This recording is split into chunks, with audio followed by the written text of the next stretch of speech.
পরীক্ষা আমরা নিয়ে থাকি সারা বাংলাদেশে এসএসসি পরীক্ষায় প্রায় ২৭০০ সেন্টার রয়েছে এবং ৬৪টি জেলায় এই ২৭০০ সেন্টার একত্রে পরীক্ষা শুরু হয়।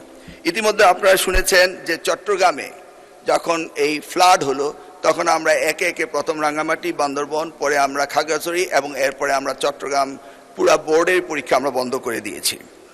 আমরা লক্ষ্য করেছিলাম বৃষ্টি হচ্ছিল এবং আমরা মনিটরিং করছিলাম। সেই সাথে মনিটরিংয়ের সময় আমরা ৬৪টি জেলার এসপি এবং ৮টি বিভাগীয় কমিশনার এবং প্রত্যেকটি বোর্ডের চেয়ারম্যান, ইউনো সকলের সাথে আমরা কথা বলেছি এবং ওয়েদারম্যান আমরা ব্রডকাস্টিংয়ের জন্য তাদের সাথেও কথা বলেছি। তারা বলল যে বৃষ্টি হবে না, সেই কথাটি তারা বলেছে। বিকেল ৫টা পর্যন্ত আমরা বসে থেকে সিদ্ধান্ত নিলাম যে সকলেই বলল যে ওয়েদার ভালো হবে, সেই জন্য আমরা পরীক্ষা রেখেছি। সকালে ঘুম থেকে উঠেই দেখতে পেলাম কুমিল্লা সরকারি মহিলা কলেজের মাঠ পানিতে ভরে গিয়েছে। সাথে সাথে আমরা মেয়র সাহেবকে, ফায়ার ডিপার্টমেন্টকে, পুলিশকে, ডিসিকে বললাম যে এই পরীক্ষা কেন্দ্রে স্থানান্তরিত করার জন্য। তারা তখন সকলকে নৌকায় করে ওই স্কুলের ৫তলা ভবন সেখানে নিয়ে পরীক্ষা তারা নিয়েছে। আমরা সেটা দেখেছি তাদের দুর্ভোগ। তাছাড়া বাংলাদেশে, সারা বাংলাদেশে আমরা ডিসিদের সাথে কথা বলেছি এবং ইউনিটদের সাথে তারা বলেছে যে কোথাও পরীক্ষা কোনো রকম দুর্যোগ ঘটেনি, একটি শুধু কুমিল্লা মহিলা কলেজে ঘটেছে।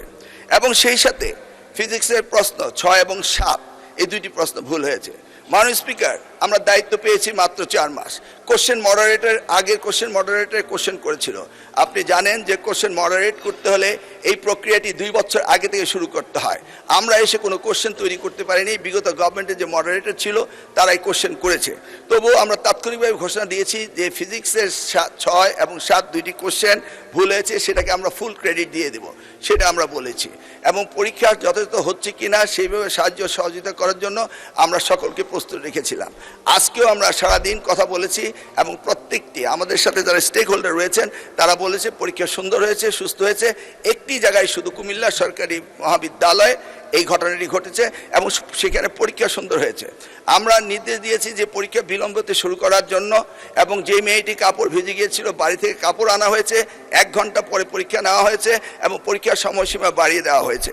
আমি মাননীয় স্পিকার আপনার মাধ্যমে জাতিকে জ্ঞাতার্থে করতে চাই যে পরীক্ষা পদ্ধতিতে আমাদের যে সিস্টেম রয়েছে সেখানে লোকাল যে গভর্নমেন্ট রয়েছেন, ডিসি হতে, ইউনো হতে, পুলিশ হতে, তারা তাৎক্ষণিকভাবে ব্যবস্থা নেবেন যে পরীক্ষা এখানে নেওয়া যাবে কি যাবে না। যদি তারা মনে করেন দুর্যোগ, তারা পরীক্ষা বন্ধও করতে পারেন। আমরা বারবার কথা বলেছে না স্যার, আমরা ঠিক মতোই নিচ্ছি এবং আপনারা দেখতে পেয়েছেন যে বৃষ্টির পানি কোথায় কোথায় ছিল সেগুলো আমরা সকলেই লক্ষ্য করেছি।